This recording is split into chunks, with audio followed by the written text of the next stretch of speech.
ఈరోజు కార్తీక మాసము 11వ రోజు. ఈరోజు పారాయణ చేయవలసింది కార్తీక పురాణము 11వ అధ్యాయము. ఈ అధ్యాయంలో మందరుడు అనే విప్రుని యొక్క జీవిత వృత్తాంతము తెలుసుకుందాము. ఓ జనక మహారాజా, ఈ కార్తీక మాస వ్రతము యొక్క మహత్యమును గురించి అనేక ఉదాహరణలు చెప్పియుంటిని. ఇంకనూ దీనిని గురించి ఎంత చెప్పినను తనివి తీరదు. ఈ మాసమందు విష్ణువును అవిసె పూలతో పూజించిన ఎడల చాంద్రాయణ వ్రతము చేసినంత ఫలము కలుగును. విష్ణువార్చన అనంతరము పురాణ పఠనం చేయించిన వినిపించిన అటువంటి వారు తప్పనిసరిగా వైకుంఠాన్నే పొందుతారు. దీనిని గురించి మరొక ఇతిహాసము చెప్పెదను, శ్రద్ధగా ఆలకింపుము అని వశిష్ఠుల వారు ఈ విధంగా చెప్పటం ప్రారంభించారు.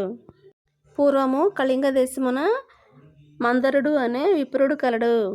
అతడు ఇతరుల ఇండ్లలో వంటలు చేయుచు, అక్కడే భుజించుచు, మద్యం మాంసాది పానీయములు సేవించుచు, తక్కువ జాతి వారి సాంగత్యము వలన స్నాన జప దీపారాధనాధికములను ఆచారములను పాటించక దురాచారుడే మెరుగుచుండెను. అతని భార్య మహాసాధ్వి, గుణవంతరాలు, శాంతమంతురాలు. భర్త ఎంత దుర్మార్గుడైనను పతినే దైవముగా ఎంచి విసుగు చెందక సకలోపచారములు చేయుచు పతివ్రత ధర్మమును నిర్వర్తించుచుండెను. మందరుడు ఇతరుల ఇండ్లలో వంటవాడిగా పనిచేయుచున్నను ఇల్లు గడవక చిన్న వర్తకము కూడా చేయసాగెను. ఆఖరికి దాని వలన కూడా పొట్ట గడవక పోవటచే దొంగతనములు చేయుచు, దారి కాచి బాటసారులను బాధించి, వారి వద్దనున్న ధనము వస్తువులు అపహరించి జీవించుచుండెను. ఒక దినమున ఒక బ్రాహ్మణుడు అడవి దారిన పడిపోవుచుండ అతనిని భయపెట్టి కొట్టి ధనం అపహరించుచుండగా అక్కడకు మరొక కిరాతకుడు వచ్చి ధనాశచే వారిద్దరిని చంపి ధనము మూటగట్టుకొని వచ్చుచుండెను. సమీపమందున్న ఒక గుహ నుండి ఒక వ్యాఘ్రము గాండ్రించుచూ వచ్చి కిరాతకునిపై పడెను. కిరాతకుడు దానిని కూడా చంపెను. కానీ ఆ పులి కూడా తన పంజాతో ఆ కిరాతకుడిని కొట్టియుండుట వలన ఆ దెబ్బకు కిరాతకుడు కూడా చనిపోయెను. ఈ విధంగా ఒకే కాలమున కూడా యమలోకమున నలుగురు 4 విధముల హత్యలు చేసి చనిపోయినందున ఆ నలుగురు కూడా యమలోకమున అనేక శిక్షలు అనుభవించుచు రక్తము కక్కుచు బాధపడుచుండిరి. మందరుడు చనిపోయిన నాటి నుండి అతని భార్య నిత్యము హరినామ స్మరణ చేయుచు సదాచార వర్తిని అయి భర్తను తలుచుకొని దుఃఖించుచు కాలము గడుపుచుండెను. కొన్నాళ్లకు ఆమె ఇంటికి ఒక ఋషిపుంగవుడు వచ్చెను. ఆ వచ్చిన ఋషిని గౌరవముగా ఆహ్వానించి ఆర్ఘ్యపాద్యాదులచే పూజించి, స్వామి, నేను దీనురాలను. నాకు భర్త గాని సంతతి కాని లేరు.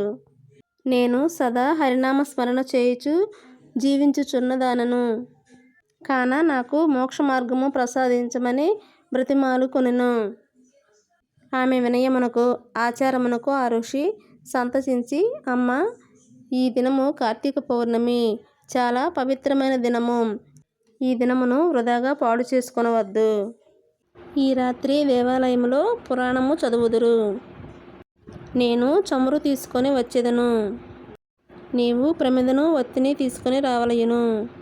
దేవాలయములో ఈ వత్తిని తెచ్చిన ఫలమును నీవందుకొనుము అని చెప్పిన వెంటనే ఆమె సంతసించి వెంటనే దేవాలయమునకు వెళ్ళి శుభ్రము చేసి గోమయముచే అలికి ముగ్గులు పెట్టి తానే స్వయముగా వత్తి చేసి 2 వత్తులు వేసి ఋషి తెచ్చిన నూనె ప్రమిదలో పోసి దీపారాధన చేసెను.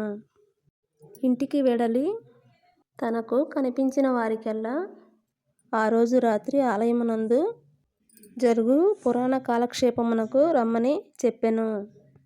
ఆమె కూడా ఆ రాత్రంతయు పురాణమును వినెను. ఆనాటి నుండి ఆమె విష్ణు చింతనతో కాలము గడుపుచు కొంతకాలమునకు మరణించెను. ఆమె పుణ్యాత్మురాలగుట చేత విష్ణుదూతలు వచ్చి విమానమును ఎక్కించి వైకుంఠమునకు తీసుకొని పోయిరి. కానీ ఆమెకు పాపాత్ముడైన భర్తతో సహవాసము వలన కొంచెము దోషముండుట చేత మార్గమధ్యమున యమలోకమునకు తీసుకొని పోయిరి.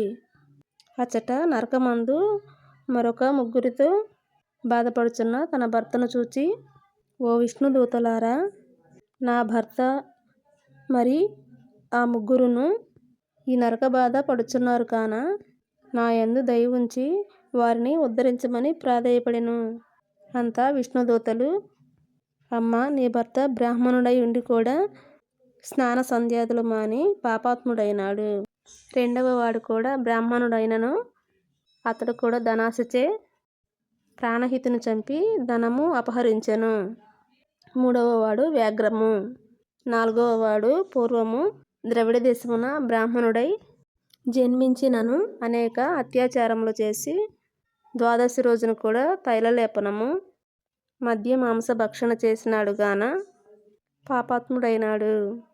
అందుకే ఈ నలుగురు నరకబాధలు పడుచున్నారు అని వారి చరిత్రలు చెప్పిరి.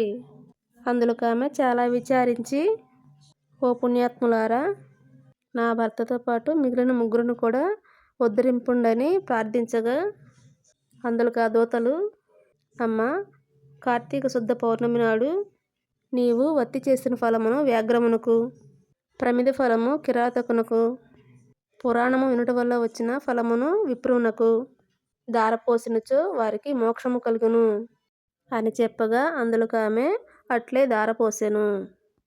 ఆ నలుగురును ఆమె కడకు వచ్చి విమానమును ఎక్కి వైకుంఠమునకు వెళ్ళిరి. కావున ఓ రాజా, కార్తీక మాసమున పురాణము వినుట వలన, దీపము వెలిగించుట వలన ఎట్టి ఫలము కలిగినో వింటివా అని వశిష్ఠుల వారు నుడివిరి. ఏకాదశాధ్యాయము 11వ రోజు కార్తీక పురాణ పారాయణము ఇంతటితో సమాప్తము. అందరూ కార్తీక పురాణమును వినండి మరియు ప్రతిరోజు దీపారాధన చేయండి. వైకుంఠవాసుని అనుగ్రహము పొంది అందరూ సంతోషముగా ఉండండి. ఓం నమో భగవతే వాసుదేవాయ.